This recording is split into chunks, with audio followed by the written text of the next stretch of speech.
بسم اللہ الرحمن الرحیم۔ السلام علیکم ورحمۃ اللہ وبرکاتہ۔ ام ملدم کیا چیز ہے؟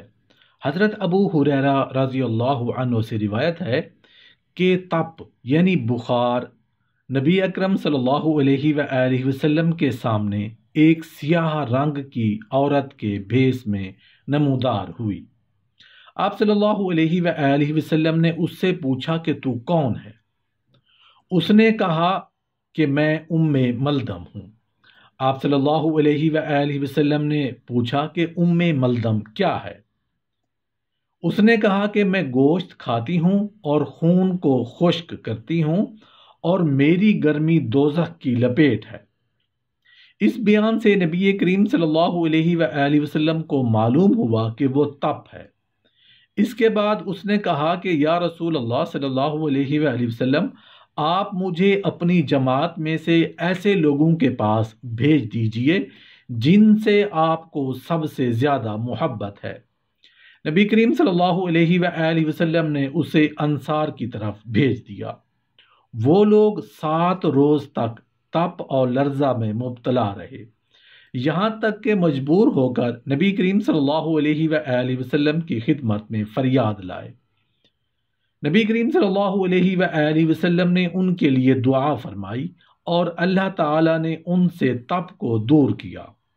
یہی انصار وہ لوگ تھے جب ان کو نبی کریم صلی اللہ علیہ وآلہ وسلم دیکھتے تو فرماتے مرحبا، اے قوم، تم وہ لوگ ہو جن کو اللہ تعالیٰ نے گناہوں کی آلائش سے پاک و صاف کر دیا ہے۔ حضرت ابو سعید خدری رضی اللہ عنہ رسول کریم صلی اللہ علیہ وآلہ وسلم سے روایت کرتے ہیں کہ آپ صلی اللہ علیہ وآلہ وسلم نے فرمایا کہ تمہارا پروردگار اپنی عزت و جلال کی قسم کھا کر ارشاد فرماتا ہے کہ میں جس بندہ مومن پر اپنا فضل و کرم چاہتا ہوں تو اس کو اس سے پہلے دنیا سے اٹھاؤں، اس کے تمام گناہوں کو اس طور سے فنا کر دیتا ہوں کہ اس کے جسم میں بیماری یا رزق میں تنگی پیدا ہو جاتی ہے، پھر بھی اس پر اگر کسی خطا کا وبال رہ جاتا ہے تو جان کنی کی سختی اور تکلیف بڑھا دیتا ہوں۔ وہ دنیا سے میرے پاس ایسا پاک و صاف آتا ہے جیسا کہ اس روز جب کہ وہ اپنی ماں سے پیدا ہوا۔ اسی طرح جب بندہ بے دین کو عذاب دینا چاہتا ہوں تو اس کی نیکیوں کو پورا بدلہ اس کو دنیا میں ہی دے دیتا ہوں، اس طور سے کہ اس کا جسم تندرست رہتا ہے اور اس کا رزق فراخ رہتا ہے، پھر بھی اس کی کوئی نیکی کا بدلہ رہ جاتا ہے تو جان کنی کے وقت اس پر آسانی ہو جاتی ہے، اور وہ میرے سامنے ایسی حالت میں آتا ہے کہ اس کے پاس کوئی بھی نیکی نہیں رہتی۔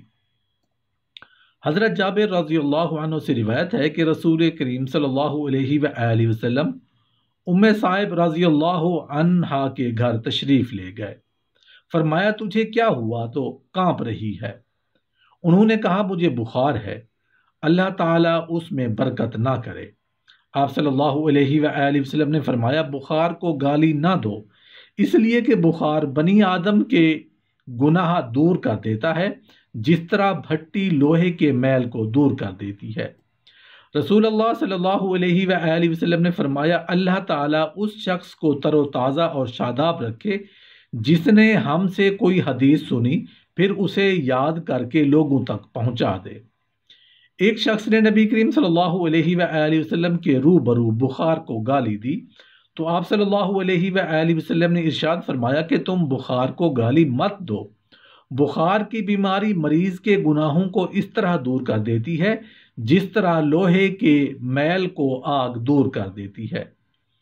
نبی کریم صلی اللہ علیہ وآلہ وسلم نے ارشاد فرمایا کہ بخار جہنم کے جوش مارنے سے ہے، لہٰذا تم لوگ اس کو پانی سے یعنی پلا کر یا غسل کرا کر ٹھنڈا کیا کرو۔ بخار کا یہ علاج ایک خاص قسم کے بخار کا علاج ہے جو عرب میں ہوتا ہے، جس کو اتباع صفراوی بخار یا حمی ناریہ لو لگنے کا بخار کہتے ہیں۔ یہ ہر قسم کے بخار کا علاج نہیں۔ رسول اکرم صلی اللہ علیہ وآلہ وسلم نے فرمایا بخار یا بخار کی شدت جہنم کی بھاپ کا ایک حصہ ہے، اس کو پانی کے ذریعے ٹھنڈا کرو۔ جب تم میں سے کوئی بخار زدہ ہو تو اس پر 3 دن تک صبح سویرے ٹھنڈے پانی کے چھینٹے مارے جائیں۔ ایک صحابی کو بخار تھا تو رسول اکرم صلی اللہ علیہ وآلہ وسلم نے اس کی عیادت کی اور فرمایا کہ خوش ہو جاؤ، بے شک اللہ تعالیٰ فرماتے ہیں کہ یہ میری آگ ہے، میں اسے اپنے بندہ مومن پر دنیا میں مسلط کرتا ہوں تاکہ یہ بدل ہو جائے آخر کی آگ کا۔